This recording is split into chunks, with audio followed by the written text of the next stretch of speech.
to create a comprehensive database. The government proposes to provide early life funding, including seed fund, to support ideation and development of early-stage startups. So critical to our quantum technology.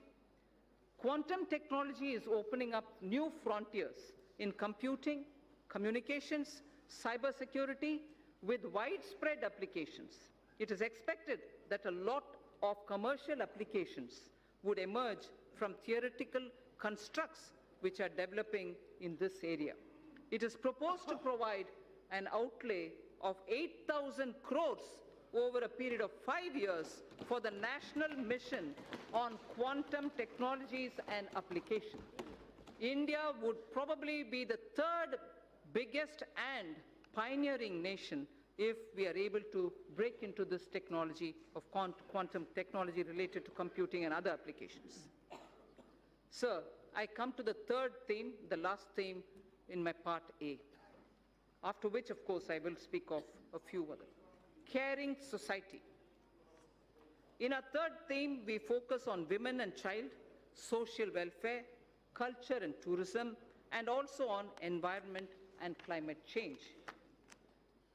Women and child and social welfare, sir. I am pleased to inform the House that Beti Bachao, Beti Padhao has yielded tremendous results. Gross enrollment. Sir, if you hear the data, I think it's important not to politicize issues related to women.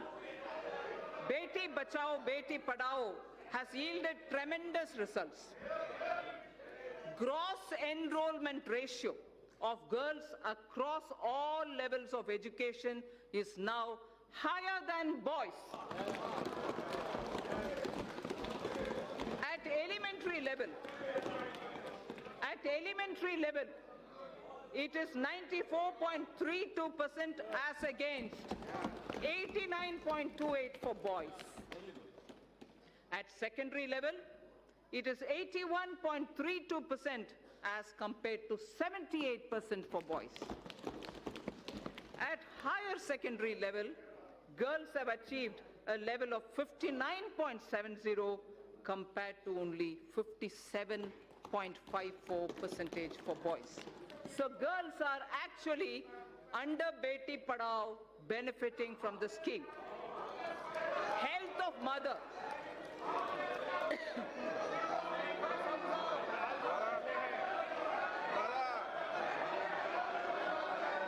Sir, health of mother and child are correlated closely.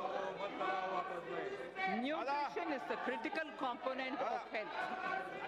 To improve nutritional status of children 0 to 6 years, adolescent girls, pregnant women, and lactating mothers, our Prime Minister launched a Poshan Abhiyan in 2017-18. More than 6 lakhs Anganwadi workers are equipped with smartphones to upload the nutritional status of more than 10 crore households. Sir, Honorable Speaker, sir, for the benefit of those who may not have heard this line, because it's very important, I'd like to repeat it.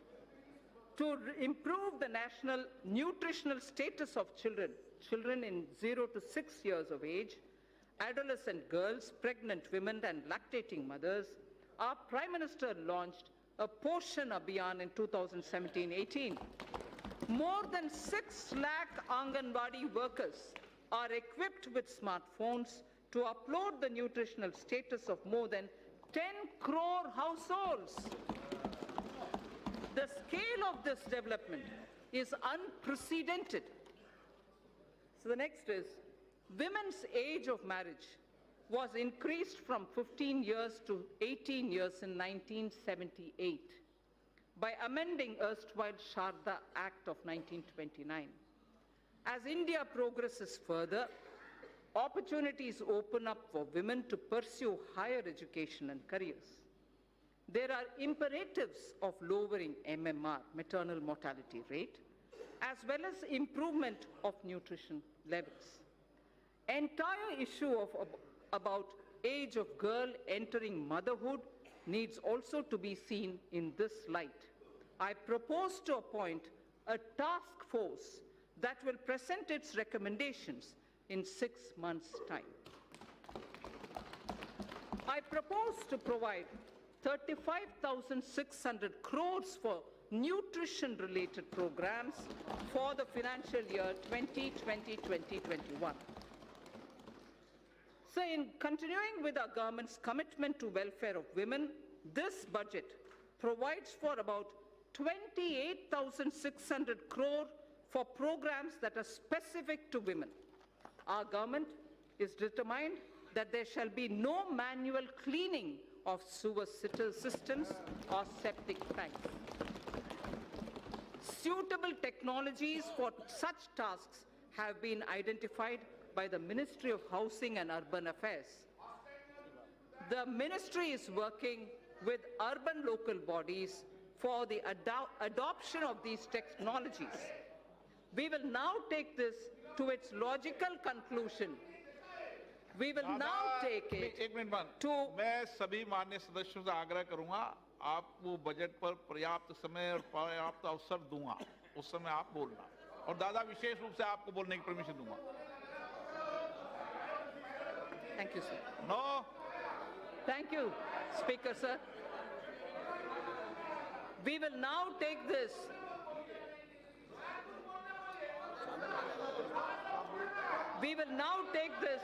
to its logical conclusion through legislative and institutional changes. Financial support for wider acceptance of such technologies will be provided. In furthering this government's commitment towards the welfare of scheduled castes and other backward classes, I propose a budget provision of about 85,000 crores for 2020-21 for scheduled castes and other backward classes. I repeat, I propose a budget provision of about 85,000 crores for 2020-21. In furthering the development and welfare of scheduled tribes, sir, I provide in the budget for the year 2020-21 an amount of 53,700 crores. For scheduled tribes, I repeat, we provide 53,700 crores. This government is mindful of the concerns of senior citizens and Divyang. Accordingly, an enhanced allocation of about 9,500 crore is being provided for 2020-21. So now I move to the second of the third topic theme that I have, which is culture and tourism. Our government proposes to establish an Indian Institute of Heritage and Conservation under Ministry of Culture. It shall have the status of a deemed university to start with. Acquisition of knowledge in disciplines such as museology and archaeology are essential for collecting and analyzing scientific evidence of such findings and for dissemination through high-quality museums. Currently, lack of trained manpower is a handicap for both these disciplines, and therefore it also has a negative impact on tourism. 5 archaeological sites would be developed as iconic sites with on-site museums. They are Rakhi Ghadi, Haryana; Hastinapur, Uttar Pradesh; Shiv Sagar in Assam; Dholavira, Gujarat; Adichanallur, Tamil Nadu. I repeat, 5 archaeological sites would be developed as iconic sites with on-site museums. They are Rakhi Ghadi, Haryana; Hastinapur, Uttar Pradesh; Shiv Sagar, Assam; Dholavira, Gujarat, and Adichanallur in Tamil Nadu. Our Prime Minister, in January 2020, announced recuration of the Indian Museum in Kolkata, which is the oldest in the country. In the historic Old Mint building, Kolkata, a museum on numismatics and trade will also be located. 4 more museums from across the country shall be taken up for renovation and recuration so that a world-class experience can be offered to our visitors. Our government shall also support setting up of a tribal museum in Ranchi, Jharkhand. Sir, I spoke about the Sindhu-Saraswati civilization.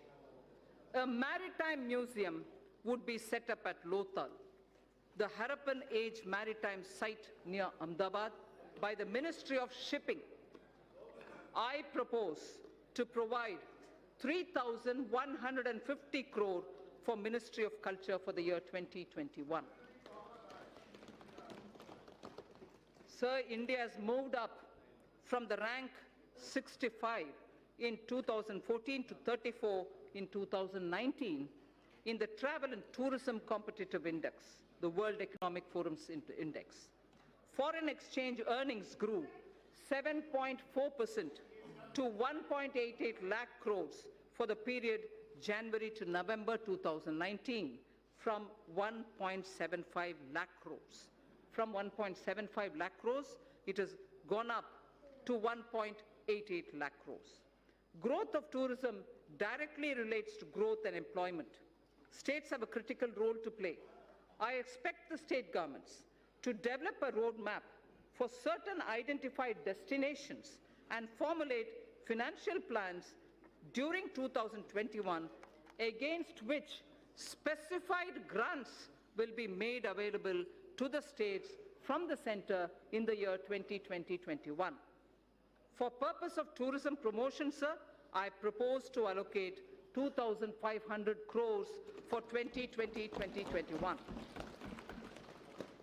So I now move to the third under this theme, environment and climate change. In September 2019, the Prime Minister has launched the Coalition for Disaster Resilient Infrastructure with its secretariat in Delhi. This global partnership is the second such initiative, international initiative, after the launch of, as members would recall, after the launch of International Solar Alliance. That was in 2015. This global partnership will help in addressing a number of sustainable development goals, as also the aims of Sendai framework. It will enhance climate change adaptation with a focus on disaster resilient infrastructure. India submitted its nationally determined contribution to the Paris Agreement in 2015 on a best effort basis, keeping in mind the development imperative of our country. Its implementation effectively begins from 1st January 2021. Our commitments as action will be executed in various sectors. Honorable Speaker, sir, I interrupt here only to say this is a very important point because a lot of our commitments which have been given in the Paris Climate Change Conference on best effort basis will start kicking in from 1st January 2021. Our commitments as action will be executed in various sectors by the departments and ministries concerned through a normal budget process. They will do it through the normal budgeting process. There are, however, yet thermal power plants that are old and their carbon emission levels are very high. For such power plants, we propose that utilities running them would be advised to close them if their emission is above the preset norms. The land so vacated can be put to alternative uses. In large cities having population above 1 million, clean air is a matter of concern. I'm sure a lot of our members will be keen to know about what steps are being taken for cities and clean air. The government proposes, Honorable Speaker, to encourage such states that are formulating and implementing plans for ensuring cleaner air in cities above 1 million. Parameters for the incentives would be notified by the Ministry of Environment, Forests and Climate Change.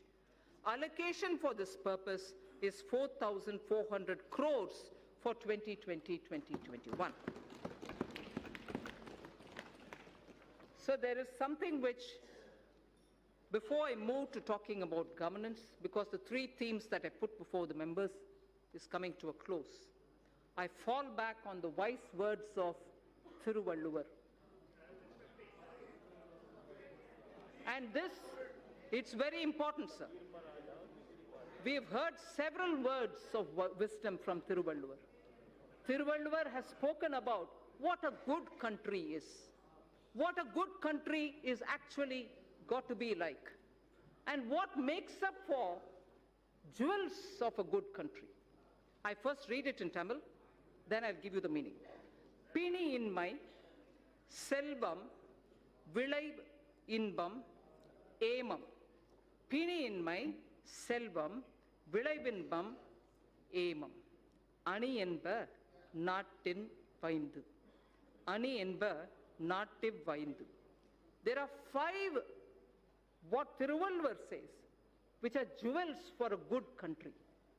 The first is pini inmai, meaning the country will have to be without epidemics or illnesses, major illnesses. The second, he says, it should be wealthy. It should have wealth. It should have wealth. Vilai. It should also have velachal. In the sense, from the fields, it should have good crop. It should have inbam. It should have happiness. It also should have aimam, which is security and safety of the country. Sir, the 5 jewels. 5 jewels. Pini inmai, selvam, vilaivinbam, aimam, and inbam. Prime Minister Modi, Ayushman Bharat for health for all is penny in mind. Selvam, wealth creators will be respected in this country. Wealth creators will be respected in this country. Selvam. Vilaichal, having good crop. Farmer PM Kisan, doubling of income, use of fertilizers and proper growth leads to surplus in horticulture, surplus in Tilhan, surplus now probably also in Dalhan. So the Prime Minister's program at health, at creating and giving respect for wealth creators and improving agricultural output and looking at ease of living, bringing happiness to people, and above all, the 5th, aimam, this country's national security. You have enough proof to say national security is the top priority of this government.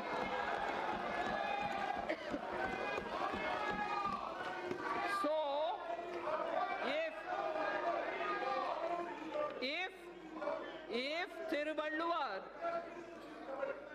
Thiruvalluvar, आपको कुछ होना चाहिए, तमिल में पढ़ा है, बैठ जाइए. That's right, sir. If Thiruvalluvar identified the 5 jewels for a good country, those 5 jewels are the ones which Prime Minister Modi is now addressing through his programs. For health, Ayushman, for wealth creators, a respectable and honorable climate, good crops, happiness through ease of living, and national security. So, now with all that said, the bouquet of flowers, which I would like to give every citizen, with trust and faith,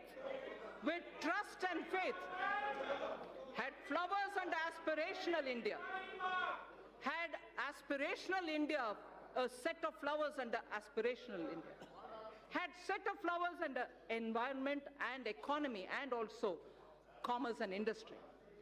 A third set of flowers was under the caring India, caring society that we want to have. Now this bouquet of flower is held by two hands, governance and other financial institutions.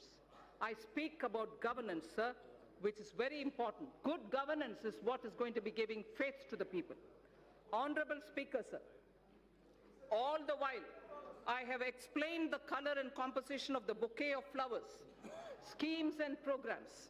They were grouped under Aspirational India, Economic Development and Caring India. Now I speak about the two hands that will hold them. One such a hand is governance, which is clean, corruption-free, policy-driven, and good in its intent. And most importantly, trusting in faith, trusting every citizen, the aspirational youth, the hard-working women.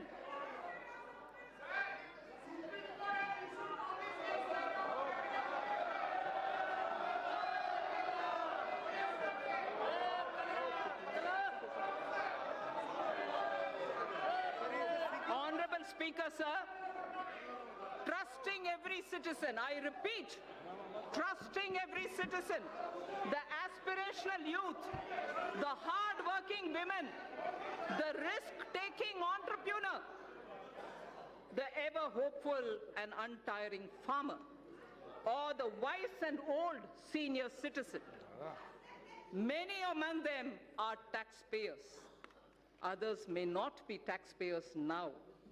Our Prime Minister has laid before us ease of living as a goal to be achieved on behalf of all citizens. An important aspect of both ease of living and ease of doing business is fairness, efficiency of tax administration. We wish to enshrine, this is important, Honorable Speaker. This is important, sir. Money being allocated to various programs is finance of this country. This is very important, sir. Businesses should have the confidence that things are being fair and the efficiency of the tax administration. We wish to enshrine in the statutes a taxpayer charter. Through this budget, a taxpayer's charter is getting institutionalized into the statutes. It's going to be enshrined as a part of our laws. That's building trust. A taxpayer's statutes will be a part of our, a taxpayer's charter will be a part of our statutes. Our government would like to reassure taxpayers that we remain committed to taking measures so that our citizens are free from harassment of any kind. We mean it, and we are willing to put it in the law. Tax harassment cannot be tolerated when we are talking about citizens and wealth collectors. There has been a debate about building into statutes criminal liability for acts that are civil in nature. This is important, sir. There has been a debate about building into statutes criminal liability for acts that are civil in nature. Hence, for Companies Act, certain amendments are proposed to be made that will correct this. Similarly, other laws would also be examined where such provisions exist, and attempts would be made to correct them also. The government intends to introduce major reforms in recruitment to non-gazetted posts in governments and public sector banks.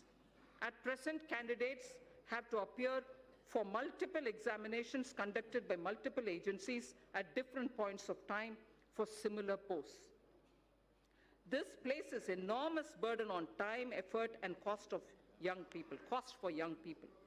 To mitigate the hardship so faced, it is proposed to set up a national recruitment agency as an independent, professional, specialist organization for conduct of computer-based online common eligibility test for recruitment to non-gazetted posts. A test center in every district particularly in the aspirational districts, would be set up. For speedy disposal of commercial and other disputes, government has constituted various tribunals and specialized bodies. It is proposed to evolve a robust mechanism for appointment, including direct recruitment to these bodies to attract best talents and professional experts. A stable and predictable business environment is a key objective of this government. There is also a strong argument for ensuring that contracts are honored. India has a sound framework related to Contracts Act. We shall deliberate upon strengthening it. There is a growing need, sir, for Indian statistical system to meet the challenges of real-time monitoring of our increasingly complex economy. Data must have strong credibility. The proposed new national policy on official statistics would use latest technology, including artificial intelligence. It would lay down a roadmap towards modernized data collection, integrated information portal, and a timely dissemination of information thus collected. I'm happy to inform that India will host G20 presidency in the year 2022. That is the year of 75th anniversary of independence of the Indian nation. During this presidency, India would be able to drive considerably the global economic and development agenda. For this historic occasion, I allocate a sum of 100 crore to begin the preparations. 100 crore rupees. Sir, Northeastern region has a very high priority in government's developmental agenda. Government is ensuring smooth access to financial assistance from multilateral and bilateral funding agencies to help introduce innovative and global best practices. Central government has effectively used an online portal to reduce gestation period of online. This has improved the flow of funds to the Northeast region. The government is fully committed to supporting the all-round development of the newly formed Union Territories of Jammu and Kashmir and the Union Territory of Ladakh. Accordingly, an amount of 30,757 crore has been provided for the financial year 2020-21. An amount of 5,958 crore has been provided for the Union Territory of Ladakh. So that was one hand, which is governance. Now I come to the other, which is the financial sector. If governance was described as one of the pair of the hands holding the bouquet consisting of aspirational India, economic development, and caring India, the other is the financial sector. A clean, reliable, robust financial sector is critical to the economy. A clean, reliable, and robust financial sector is critical to the economy. In our efforts to achieve the US $5 trillion economy, the financial architecture should evolve. The financial architecture should keep evolving and move from strength to strength. We had earlier approved consolidation of 10 banks into 4. In the last few years, the Government of India has infused about 3,50,000 crores by way of capital into public sector banks for both regulatory and growth purposes. Governance reforms would be carried out in these banks so that they become more competitive. A few among them will be encouraged to approach capital market to raise additional capital. Sir, I wish to inform this august House that robust mechanism is in place to monitor the health of all scheduled commercial banks and that depositors' money is absolutely safe. I wish to underline this point, sir, that this August House should know that robust mechanism is in place to monitor the health of all scheduled commercial banks and that depositors' money is absolutely safe. Further, The Deposit Insurance and Credit Guarantee Corporation has been permitted to increase deposit insurance coverage for a depositor, which is now standing at 1 lakh of rupees to 5 lakh per depositor. Sir, the insurance cover for a depositor is at 1 lakh now. Now we are raising it to 5 lakh for each depositor. Sir, to strengthen the cooperative banks, amendments to the Banking Regulation Act are proposed for increasing professionalism, enabling access to capital, and improving governance and oversight for sound banking through the RBI. The limit for NBFCs to be eligible for debt recovery under the Securitization and Reconstruction of Financial Assets and Enforcement of Security Interests under the SARFAESI Act 2002 is proposed to be reduced from 500 crores to asset size 100 crores only, or loan size from existing 1 crore to 50 lakhs. Therefore, we feel many of the small NBFCs which can come for debt recovery would be far easily done for smaller companies. In the last few years, the government has taken concrete steps to bring our banking system to be robust. However, there is a need for greater private capital. Accordingly, it is proposed to sell the balance holding of Government of India's IDBI Bank to private, retail, and institutional investors through the stock exchange. There is a need, sir, to take further steps to bring in transparency and greater professionalism in public sector banks. The government will take appropriate measures towards this end. Sir, to help easy mobility while in jobs, we wish to infuse into the universal pension coverage with auto-enrollment. Also, we wish to place such mechanisms which can enable interoperability and provide safeguards for the accumulated corpus.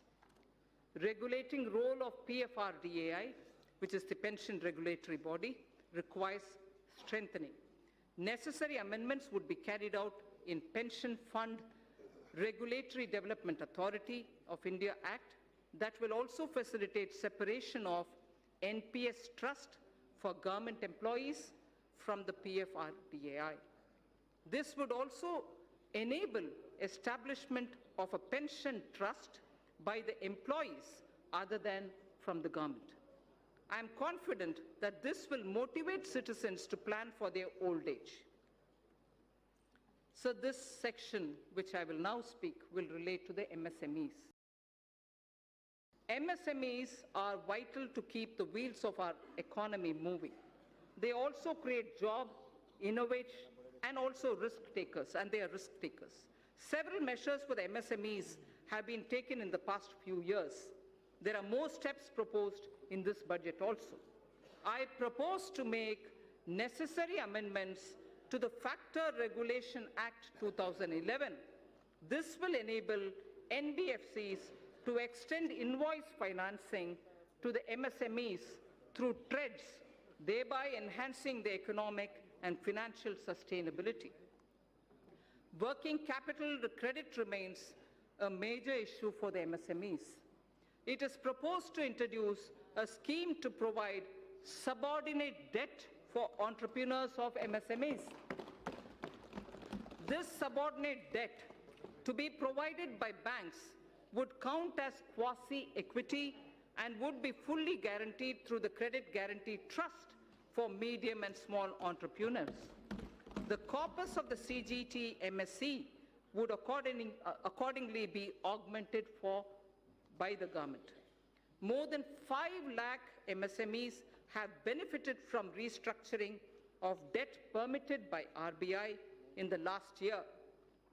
The restructuring window was to end on 31st March 2020. Government has asked RBI to consider extending this window till 31st March 2021, one more year, so that whoever wants, they can go and approach. An app-based invoice financing loans product will be launched. This will obviate the problem of delayed payments and consequential cash flow mismatches for the MSME. Many mid-sized companies are successful domestically, but not in export markets. For selected sectors such as pharmaceuticals, auto components, and others, we propose to extend hand-holding support for technology upgradations, R&D, business strategy planning, and so on. A scheme of 1,000 crore rupees will be anchored in the Exim Bank together with the SIDBI. Both these institutions would contribute 50 crores each. This 100 crore would be achieved towards equity and technical assistance. Debt funding of 900 crores from banks would be made available. Sir, financial markets. I would like to give a few of the major steps and initiatives being taken by the government for the financial markets. Last year in my budget speech, sir, I had mentioned about deepening the bond markets. To achieve the aspirational growth rate, we would require flow of capital in our financial system. A lot of work has been done on this in consultation with the RBI. Honorable Speaker, sir, I am pleased to inform this House of the developments. Certain specified categories of government securities would be opened fully for non-resident investors, apart from being available to domestic investors also. The limit for FPI in corporate bonds, currently at 9% of outstanding stocks, will be increased to 15% of the outstanding stock of corporate bonds. To improve investors' confidence and to expand the scope of credit default swaps, we propose to formulate a legislation to be placed soon before this House for laying down a mechanism for netting of financial contracts. The debt-based exchange-traded fund, the ETF, recently floated by the government was a big success. Government proposes to expand this by floating a new debt ETF consisting primarily of government securities. This will give retail investors access to government securities as much as giving an attractive investment for pension funds and long-term investors.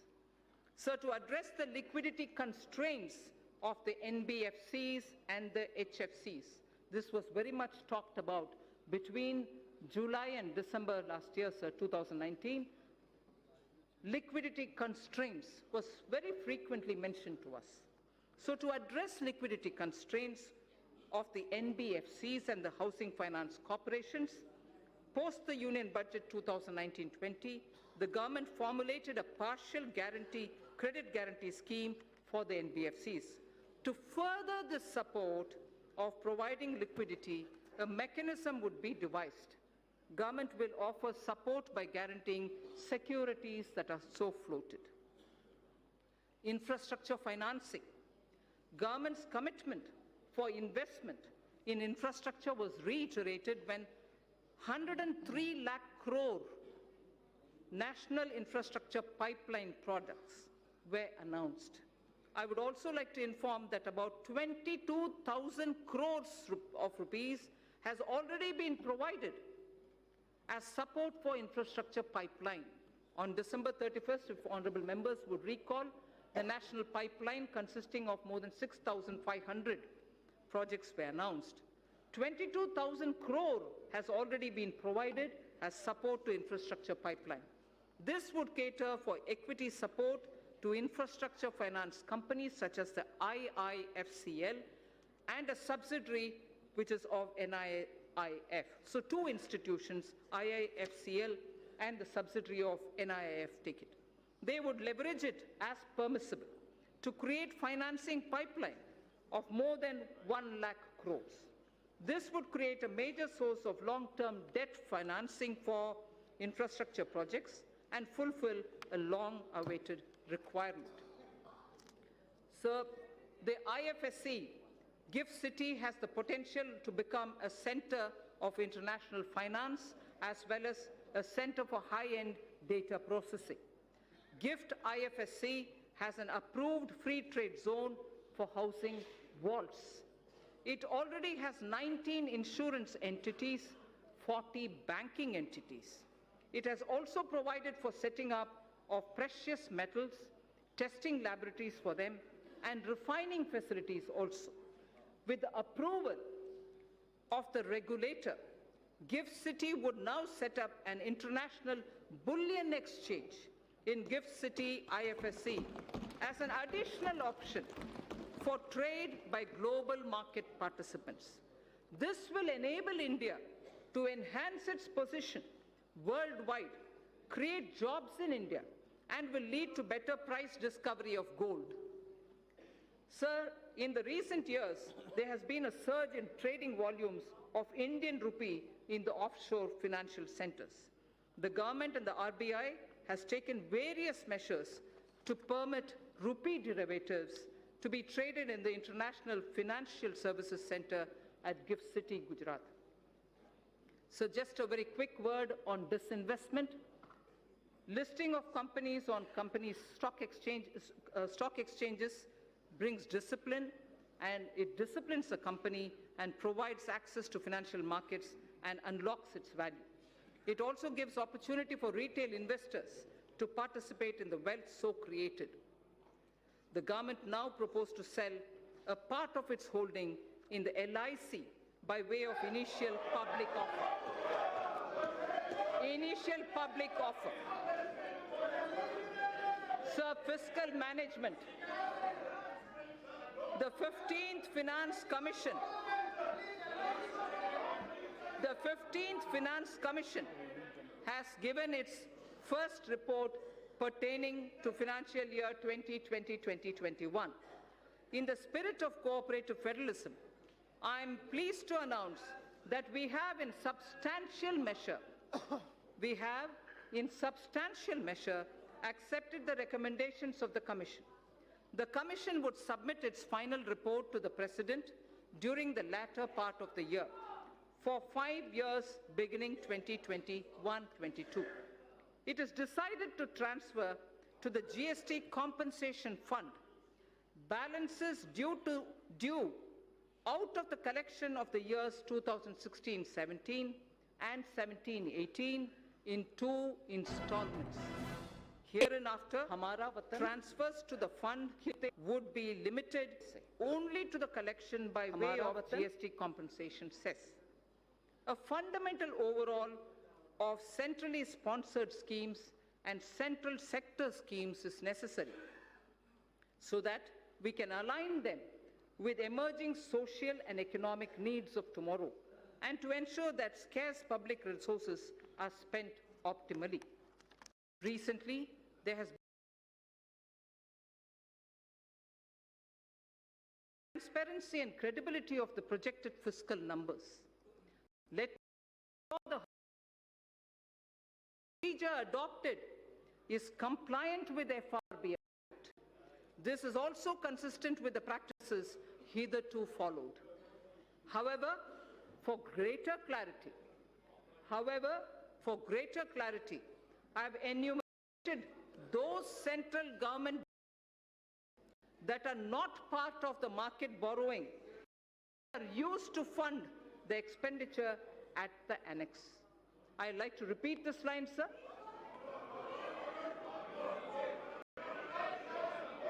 I'd like to repeat this line, sir. For greater clarity,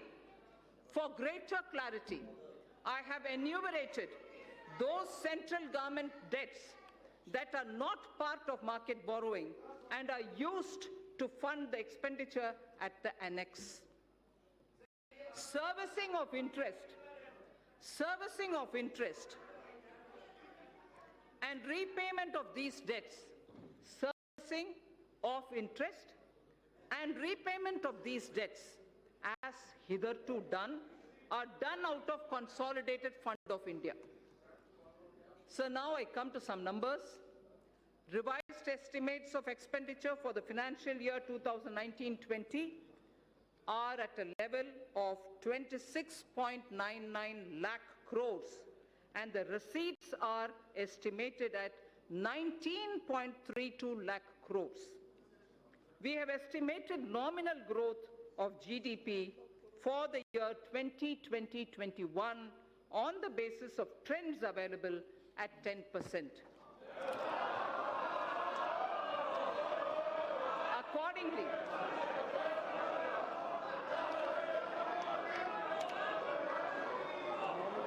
we have estimated, sir, let me finish, sir.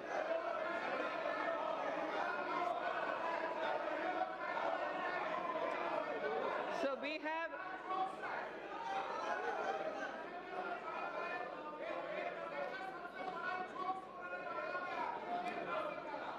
have, we have estimated the nominal growth. We have estimated the nominal growth of GDP for year 2020-21 on the basis of trends available at 10%. Accordingly, receipts for the year 2020-21 are estimated at 22.46 lakh crores. And keeping in mind commitment of the government towards various schemes and the need for improvement of the quality of life, level of expenditure has been kept at 30.42 lakh crores. Sir, during the year, government has unfailingly worked towards keeping up capital expenditure. Actually, there is substantial enhancement. All the flagship schemes of the government have been fully provided for. Details may be seen in the annexes to the printed copy of my speech. Every budget must appropriately address the issue of fiscal deficit. Every budget must appropriately address the issue of fiscal deficit. Recently, government has undertaken very significant tax reforms for boosting investment. However, expected tax buoyancy will take time. We estimate a fiscal deficit of 3.8% in RE 2019-20 and 3.5% for BE 2020-2021. This estimation is consistent with the government's abiding commitment to macroeconomic stability, and it comprises of A, 3.3 for year 2019-20 and 3 for the 2020-2021 budget estimate, and B, Section 4.2 of the FRBM Act, which provides for a trigger mechanism for a deviation from the estimated fiscal deficit on account of structural reforms in the economy with unanticipated fiscal implications. Therefore, I have taken a deviation of 0.5% consistent with the Section 4.3 of the FRBM Act, both for RE 2019-20 and BE 2020-21. Accordingly, the return path is being laid before the Parliament as a part of the medium-term fiscal policy cum strategy statement. This fiscal path commits us to the path of fiscal consolidation without compromising the needs of investment out of public funds. Accordingly, net market borrowings for the year 2019-20 would be 4.99 lakh crore, and for the year 2020-21, it would be 5.36 lakh crores. A good part, this is very important, sir, a good part of the borrowings of the financial year 2020-21 would go towards capital expenditure of the government that has been scaled up by more than 21%. As I had previously mentioned, another about 22,000 crores have already been allocated for equity to fund certain specified infrastructure finance companies who would leverage it manifold and provide much needed long-term finance for infrastructure sector. That should spur the growth impulses in the economy. So I would now move to part B of my speech.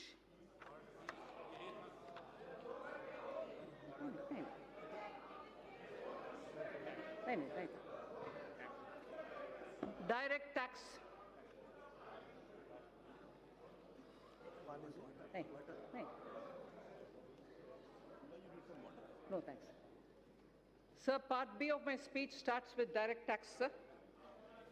Honorable Speaker, sir, our government has spearheaded radical fiscal measures to ensure that Indian economy continues to tread the path of high growth.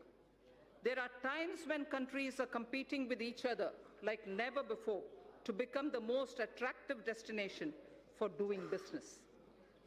Therefore, to make sure that India stays globally competitive and a favored destination for investment, we took a bold historic decision of reducing the corporate tax rate for new companies in the manufacturing sector to an unprecedented level of 15%. Similarly, for the existing companies, the rate has also been brought down to 22%, which is the lowest in the world now. This will enable companies to expand their businesses and make fresh investments in the coming future. Though we will have loss of substantial revenue due to these measures in the short run, I'm certain that our economy will reap huge returns on this score in due course. So one quick verse from Raghuvamsa, written by Kalidasa.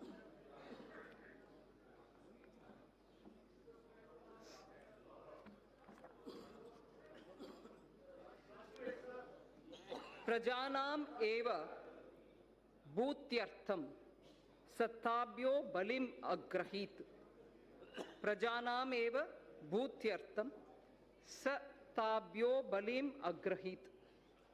Sahasra gunam utsrashtam adatte hi rasam ravihi. Surya, the sun, collects vapor from little drops of water. He collects only from little drops of water. So does the king. They give back copiously. They collect these from the people only for their well-being. So the collection of taxes or the vapor from the water drops are only from small trickles, but they all go back to the people manifold. So the purpose of taxation and also the way in which it is done has been voiced even then. And this, in Raghuvamsa, refers to the Purvaja or the elders belonging to Ikshvaku dynasty, father of Ayodhyapati Rama, Dileepa, grandfather. It refers to Dileepa, the king. So in continuation of the reform measures already taken so far, the tax proposals in this budget will introduce further reforms to stimulate growth, simplify tax structure, bring ease of compliance, and reduce litigation. Personal income tax and simplification of taxation. So in the interim budget of 2019, our government exempted individuals having income up to 5 lakh of rupees from paying any income tax. Presently, an individual pays 20% on income between 5 lakh and 10 lakh and 30% on income between 10 lakh. That's the prevailing matrix. Further, currently the Income Tax Act is riddled with various exemptions and deductions which make compliance by the taxpayer and administration of Income Tax Act by the tax authorities a process. It is almost impossible for a taxpayer to comply with income tax law without taking the help from professionals. In order to provide significant relief to the individual taxpayers and to simplify the income tax law, I propose to bring a new simplified personal income tax regime wherein income tax rates will be significantly reduced for the individual taxpayers who forego certain deductions and exemptions. Under the new regime, sir, an individual shall be required to pay tax at the reduced rate of 10% for income between 5 lakhs to 7.5 lakhs against the prevailing 20%. So Anyone who's earning between 5 to 7.5 lakhs, sir, today pays 20%. We are now reducing it in the new regime, which is devoid of exemptions, to 10% only. So 20% comes down to 10%. Sir, the next example. For income between 7.5 lakhs to 10 lakhs, I earlier said about 5 to 7.5, now I'm saying about 7.5 to 10 lakh. So for income between 7.5 lakh to 10 lakh, he or she will pay at the reduced rate of 15% only against the current prevailing 20%. Sir, similarly, for the income between 10 lakhs to 12.5 lakhs, presently the tax is 30%. For income between 10 lakh to 12.5 lakh, the present prevailing rate is 30%. That is now being brought down to 20% only. Sir, the income between, I spoke about 10 to 12.5 lakhs. Now, 12.5 lakhs to 15 lakhs will be taxed. At the moment, 12.5 to 15 lakhs is taxed at 30%. Now, those earning between 12.5 lakhs to 15 lakhs will be charged at 25% only. Sir, incomes above 15 lakhs will be continued at 30%, but no exemptions at all. Those earning up to 5 lakhs shall not pay any tax either in the old regime or in the new regime. So the proposed tax structure will provide significant relief to taxpayers and more so to those in the middle class. I just want to very clearly read out 0 to 2.5 lakh, exempt now, will be exempt in the new scheme also. 2.5 lakhs to 5 lakhs, 5% now will be 5% in the new tax rate. 5 to 7.5 lakhs, 20% now will become 10% in the new rate. 7.5 to 10 lakhs, 20% now will be 15% in the new. 10 to 12.5 lakh, 30% now will now come to 20%.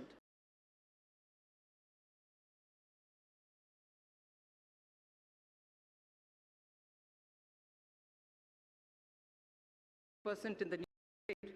Above 15 continues at 30%. In the new tax regime, sir, substantial tax benefit will accrue to a taxpayer depending upon the exemptions and deductions claimed by him.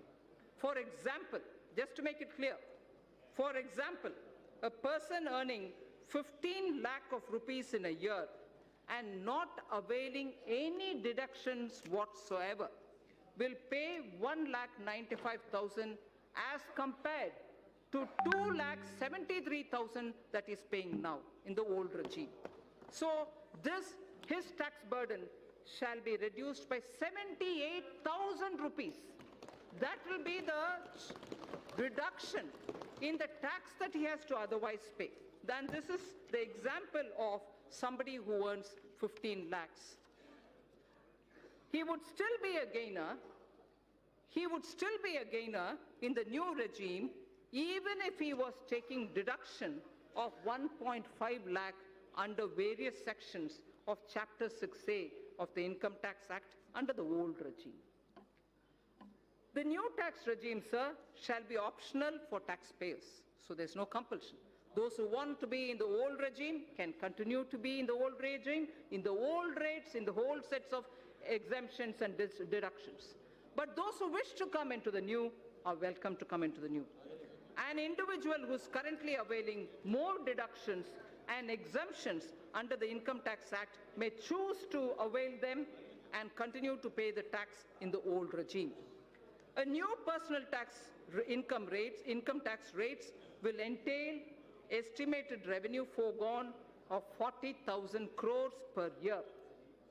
We have also initiated measures to pre-fill income tax return so that an individual who opts for the new regime would need no assistance from an expert to file his return and pay income tax. Sir, I will have to put this observation here.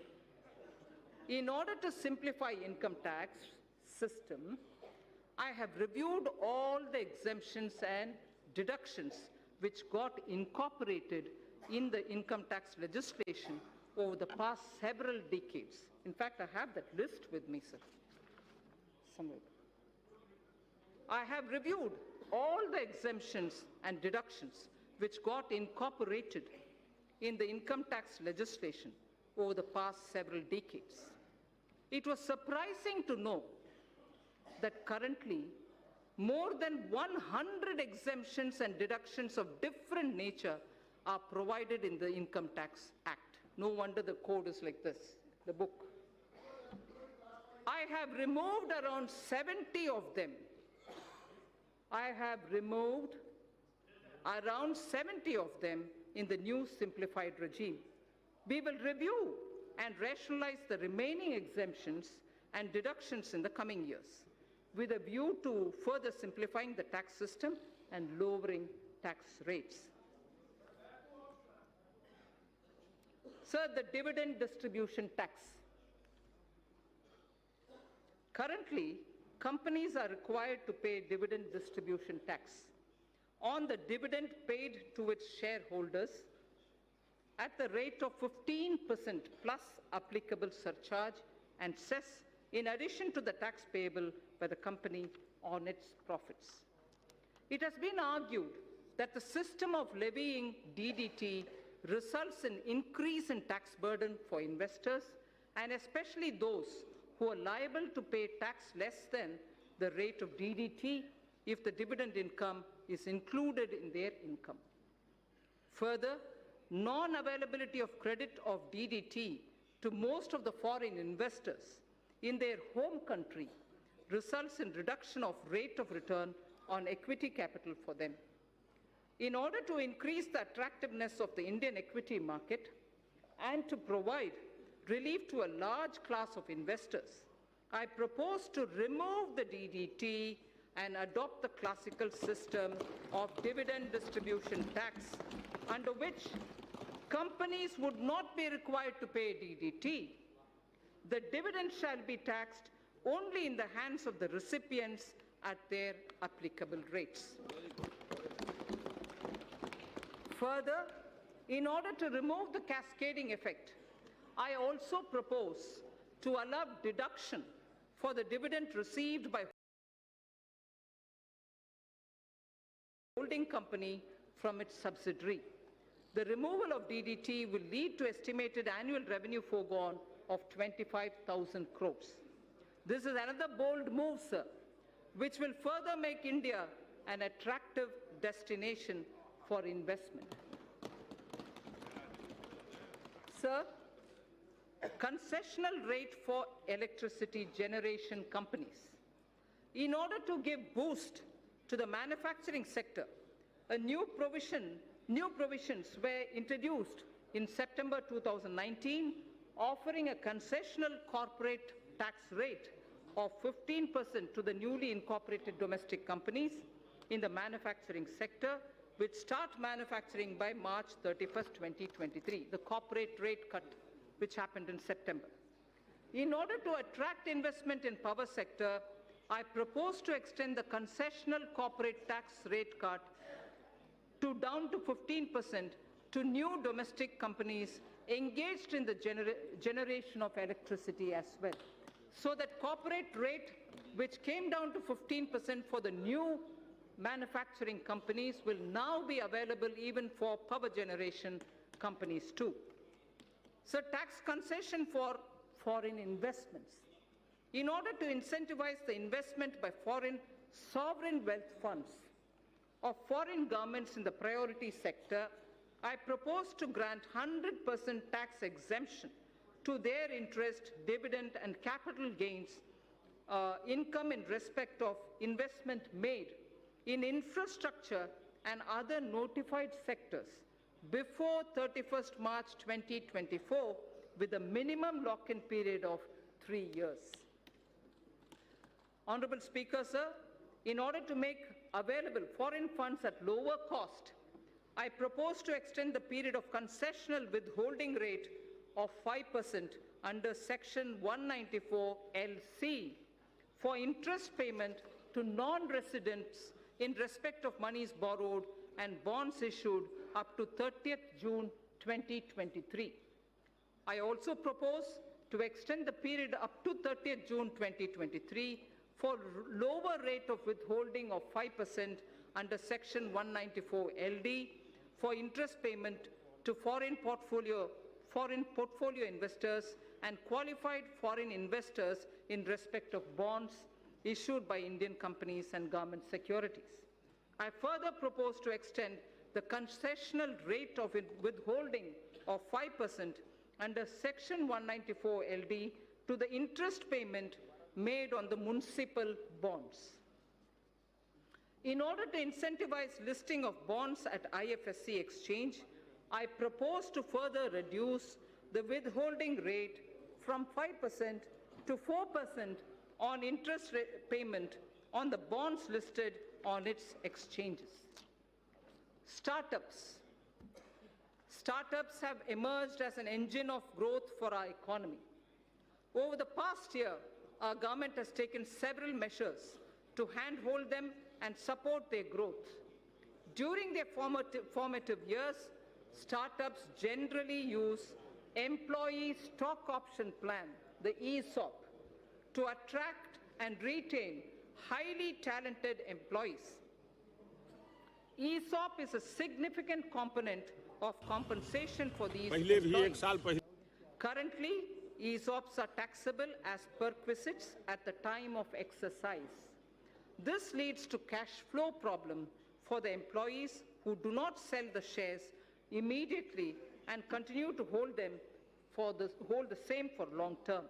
In order to give a boost to the startup ecosystem, I propose to ease the burden of taxation on the employees by deferring the tax payment by 5 years or till they leave the company or when they sell their shares, whichever is the earliest. Further, an eligible startup having turnover of up to 25 crores is allowed a deduction of 100% of its profits for 3 consecutive assessment years out of 7 years. If the total turnover does not exceed 25 crore rupees. In order to extend this benefit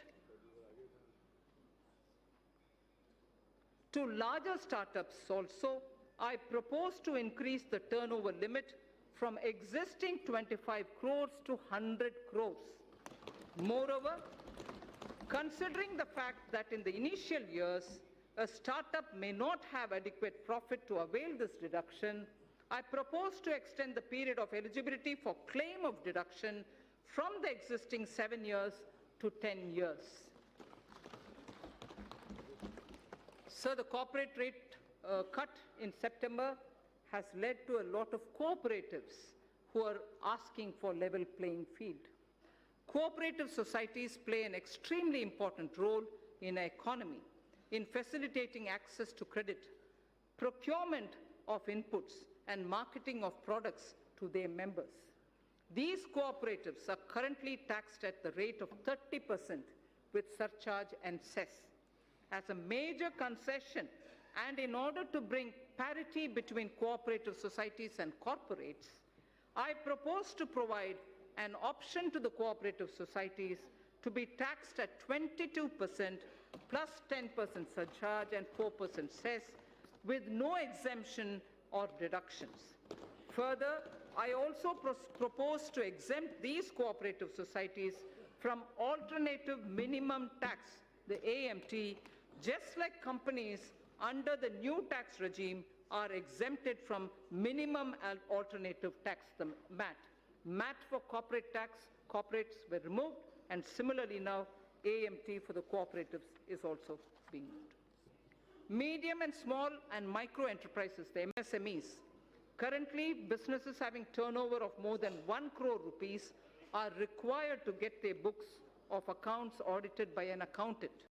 In order to reduce the compliance burden on small retailers, traders, shopkeepers who comprise the MSME sector. I propose to raise by 5 times the turnover threshold for audit from the existing 1 crore to 5 crore.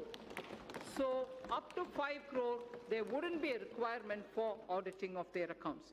Further, in order to boost less cash economy, I propose that the increased limit shall apply only to those businesses which carry out less than 5% of their businesses and business transactions in cash. So we wish to move to greater digitization. Affordable housing.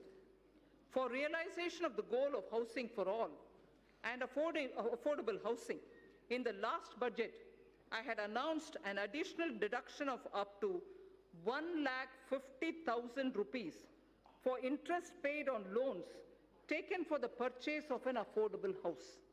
The deduction was allowed on housing loans sanctioned on or before 31st March 2020. In order to ensure that more persons avail this benefit and to further incentivize the affordable housing, I propose to extend the date of loan sanction for availing this additional deduction by 1 more year. Further, in order to boost the supply of affordable houses in the country, a tax holiday is provided on the profits earned by developers of affordable housing projects approved by 31st March 2020. In order to promote the affordable housing projects, I propose to extend the date of approval of affordable housing projects for availing the tax holiday by 1 more year again. I propose to extend the date of approval of affordable housing projects for availing this tax holiday by 1 more year. Sir, next is the concession to real estate transactions. Currently, while taxing income from capital gains, business profits, and other sources in respect of transactions in real estate, if the consideration value is less than the circle rate by more than 5%, the difference is counted as income both in the hands of the purchaser and the seller. In order to minimize hardship in the real estate transaction and provide relief to the sector, I propose to increase the limit from 5% to 10%. Charity institutions. Acknowledging the important role played by the charitable institutions in the society,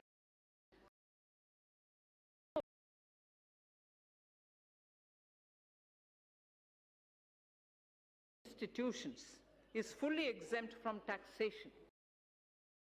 Further, donation made to these institutions are also allowed as deduction in computing taxable income of the donor. Currently, a taxpayer is required to fill the complete details of the donation done in the income tax return for availing deduction. In order to ease the process of claiming deduction for donation, it is proposed to pre-fill the donee's information in taxpayer's return on the basis of information of donations furnished by the donee. This would result in hassle-free claim of deduction for the donation made by the taxpayer. Further, in order to claim the tax exemption, the charity institution have to be registered with the income tax department. In the past, the process of the registration was completely manual and scattered all over the country. In order to simplify the compliance for the new and existing charity institutions, I propose to make the process of registration completely electronic, under which a unique registration number shall be issued to all new and existing charity institutions. To facilitate the registration of the new charity institution, which is yet to start their charitable activities, I propose to allow them provisional registration of 3 years. Faceless appeals.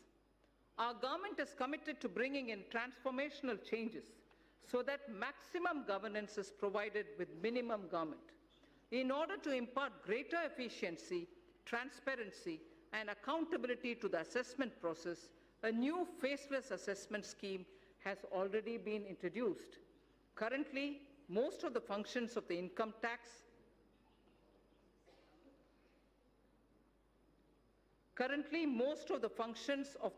tax department, starting from the filing of return, processing of returns, issuance of refunds, and assessment, are performed in the electronic mode without any human interface. In order to take the reforms initiated by the department to the next level and to eliminate human interface, I propose to amend the Income Tax Act so as to enable faceless appeal on the lines of faceless assessment. So faceless assessment was done, now faceless appeals will also be possible. Sir, Honorable Speaker, Vivad se Vishwas scheme. Vivad se Vishwas scheme. No dispute, but only trust scheme. If I can say it in English, no dispute, but trust scheme. Vivad se Vishwas scheme. Sir, in the past, our government has taken several measures to reduce tax litigations. In the last budget, Sabka Vishwas scheme was brought in to reduce litigation in indirect taxes. It resulted in settling over 1,89,000 cases. Currently, there are 4,83,000 direct tax cases. 4,83,000 direct tax cases pending in various appellate forums, Commissioner of Appeals, Income Tax Appellate Tribunal, High Court, Supreme Court, and so on. This year, I propose to bring a scheme similar to the indirect tax Sabka Vishwas scheme for reducing the litigation even in the direct taxes. Under the proposed Vivad se Vishwas scheme, a taxpayer would be required to pay only the amount of disputed tax and will get complete waiver of interest and penalty provided he pays by 31st March 2020. Those who avail March 2020 will have to pay additional amount, but even then they can. The scheme will remain open till 30th June 2020. So the first thing is 31st March 2020, where you just pay the disputed tax amount, no penalty, no interest. In case you don't do it before that, you move over to 30th June, but where you pay some additional amount. Taxpayers in whose cases appeals are pending at any level can benefit from this scheme. I hope that taxpayers will make use of this opportunity to get relief from vexatious litigation process. So losses of merged banks. As part of consolidation of the financial sector, our government has brought out schemes for merger and amalgamation of public sector banks in order to ensure that amalgamated entities are able to take the benefit of unabsorbed losses and depreciation of the amalgamated entities. I propose to make necessary amendments to the provision of the Income Tax Act. Taxpayers' Charter. I mentioned it briefly in Part A. Any tax system requires trust between taxpayers and the administration. This will be possible only when taxpayers' rights are clearly enumerated. Towards this end, and with the objective of enhancing the efficiency of delivery system of the Income Tax Department, I propose to amend the provisions of the Income Tax Act to mandate the Central Board of Direct Taxes, CBDT, to adopt a taxpayer's charter. The details of the contents of the charter will be notified soon. Instant PAN through Aadhaar. In the last budget, I had introduced the interchangeability of PAN and Aadhaar, for which necessary rules were already notified. In order to further ease the process of allotment of PAN, soon we will launch a system under which PAN shall be instantly allotted online on the basis of Aadhaar without any requirement for filling up of detailed application form. Sir, our government brought in the GST as a historic reform of the indirect taxes in 2017. We also took a path-breaking step of simplifying and rationalizing corporate tax in September 2019. More importantly, we offered a rate of corporate tax which perhaps is the lowest in the world. Continuing on this path, we have now put the personal income tax at its lowest ever rate and totally removed the DDT at the company's hands. Further, the direct taxes are now the lowest, simplest, and the smoothest. Direct tax on the startups have also seen many reformatory steps in quick succession.